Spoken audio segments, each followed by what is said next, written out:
Think of the gig economy, you might think of a self-employed taxi driver or cyclist delivering takeaway food. But what about fostering?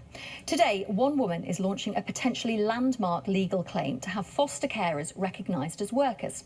Sarah Anderson has been a carer for 10 years and argues that she and others like her should be entitled to rights including paid holidays and protection from discrimination. But her local council, Hampshire County Council, says the law is clear. Foster carers are not workers. Well, we'll hear from Sarah Anderson shortly, but first we're joined by our legal correspondent, Clive Coleman. Thank you for coming in. Clive, first of all, just explain for us, if you would, the details of this claim. OK, so what this claim is really about is whether foster carers are entitled to be called workers. Now, workers isn't just a descriptive word, it's a specific legal term. And workers, as classified by the law, are entitled not to the full set of employee rights, the rights that someone who is an employee would get, but to a very substantial raft of rights. So, as you mentioned, the right to paid holidays, the right to protection from discrimination, whistleblowing protection, the national minimum wage, a whole raft of rights accrue to you, are given to you if you're deemed to be a worker. The issue is that foster carers historically have not been classed as workers, and the reason for that is there is legal authority which says that the agreement that they have either with their local authority or with the agency that they work under, as it were, that is not a legally binding contract. That's what our courts have said, and they've said that because they say the terms of that contract are set in law. In a normal contract, the parties negotiate the terms freely, and that is a legally binding contract if that process takes place. And in order to be categorised either as a worker or as an employee, you have to be employed under a contract that's freely negotiated. So the issue at the heart of this case, as Sarah's case, is asking the courts really to look at the job that foster carers do and to determine whether they should be classified as workers and entitled to those rights. Clearly, if this succeeds, there's benefits for foster carers like Sarah, but there's also implications, not least financial, presumably. Well, there are financial implications because one of the things that you would be entitled to is paid holiday. Now, there are some 55,000 foster households in the UK looking after something like 64,000 children, and of course the work is very, very important work. But if each of the foster carers involved, and sometimes, as in Sarah's case, there are two foster carers in a particular house that Sarah fosters with her husband, then if they have to be paid for leave, for 5 weeks leave a year, there's a cost there, and also obviously the children have to be looked after when they're on leave. So there's a public funding implication. The taxpayer would have to meet that. There are also implications in terms of the legal liability. Certainly if foster carers are deemed to be employees, but even as workers, there are really important issues of where responsibility lies for what happens to the child. So it's a really complex issue. It's a thorny issue, but as you said, we've seen cases in the gig economy. I wouldn't really call this a gig economy case because foster carers have been doing what they've been doing for a very long time. They long predates the gig economy. But it's the same issue. The Uber drivers gained status as workers. That's now being appealed, and that's exactly what Sarah and other foster carers want. Clive, thank you ever so much for explaining that to us. Well, joining us now is Sarah Anderson, a foster carer of 10 years and chair of the Foster Care Workers Union, and fellow foster carer Martin Barrow, who's written about his experiences. Thank you both for coming in. So, Sarah, first of all, why is it so important to you to get this worker status?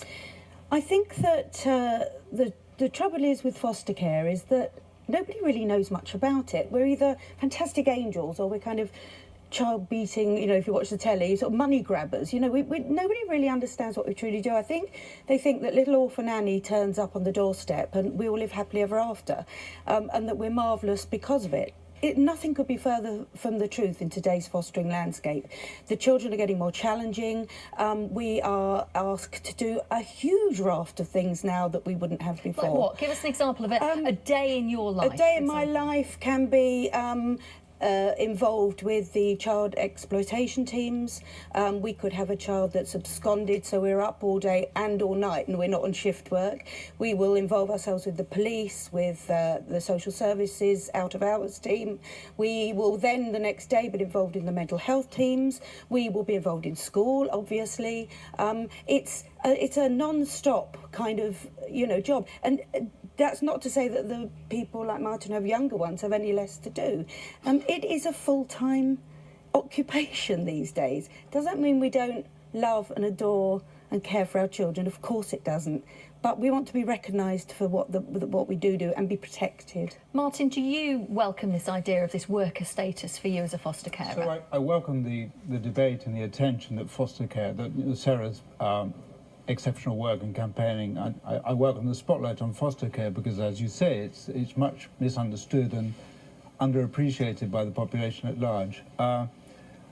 I am not sure that employment status really addresses the issues worker status and employment rights really addresses the issues that confront foster care at the moment. And I really do, ideally, I would like the day to come when two foster carers sit around the table here and discuss what matters for children and young people rather than what is important for us and how we can improve our lot. Do you think it looks bad then? I think that is a concern for me. I think that anything that we gain, although it will be welcomed by some because it will make a big difference about the way in which they can provide care, and I understand that. I think money is important and these rights will make a difference to some foster carers. But I think we have to be very careful that anything that we gain may well be taken away from other people, particularly from children and young people. Sarah, how would you respond to that? Well, that's an argument we hear a lot of, specifically from the powers that be that don't want us to be in this position. And, the money's got to be found from somewhere, hasn't it? This is an interesting thing, you see, from my part looking in. Say, for instance, where can we find this money from? They say it's taxpayers' money, goes straight to the children. I totally accept that we live in a capitalist society, free market and everything, but there's such things as massive private fostering agencies that charge the local authorities a fortune for having the children. Now, in the last couple of years, we've looked it up, obviously, and done our research. One particular large independent of agency, the couple that own that agency that year made a personal profit of £6 million. Now, that's straight out of the taxpayer's pocket into the local authority for the children and off to the private agencies. There's money somewhere. Is there a danger that you attract people to fostering for the wrong reason? Another sort of one of those kind of myth-busting things that we need to do. Are we saying that that promoting foster care as a more professionalised, skilled, specialist industry that's unionised and protected, and that foster carers can come in feeling they've got standing, they've got rights, and they've got some protection? Are you telling me that's going to, get the wrong people in? So we provide a fostering service to West Sussex County Council. We've only ever worked for our local authority and probably would not work for anybody else. Who do I actually work for? I would argue that I don't work for West Sussex County Council, I don't work for the Department for Education. I work for the children and young people who come into our care. My responsibility to them, I am their advocate. I represent their interests. I don't represent the interests of West Sussex County Council. I want to be in a position where I am completely independent, where I can disagree with West Sussex County Council. I can turn down a placement if I don't think it's suitable. I can argue all day and all night with West Sussex County Council if I believe that it is in the best interest of the children who are in our care. But now, will giving me employment rights, worker status, I think inevitably it will change the relationship that I have with West Sussex County Council. For some people more than for others. But we do know, for example, that there aren't enough foster carers, don't we, at the moment? Could this be a way that if people look at this and say, actually, I'll be able to have a life where I can take a break if it's all getting a bit too much, could that attract more foster carers to come forward? I believe not. Now, if I had the right to a holiday, I would not use it. I would not, when the children are in our care, we would not take a holiday without them. End of. What we do is we take a break at the end of each placement. Typically our placements last for at least a year. Our current placement has lasted for almost two. But I guess your point is it's about being paid for that. Well, the greatest respect to Martin. Martin, as a I think, ex-editor of The Times, and writes about his experience of foster care. He's not in the precarious position that our members are. The IWGB, Foster Care Workers Union, the hundreds of members that we represent aren't in a position where they've paid their mortgage off or anything. They're a really vulnerable set of workers that if they lose their job the next day, and not everybody, we do need a break from the children. That's not because we don't love and adore them. When my children come to me, we say to them, look, Tim and I take a couple of weeks off every year, and it's not because we don't want to be with you, it's because we need to recharge our batteries, be grown-ups and silly together, and not actually have to have responsibility for anyone.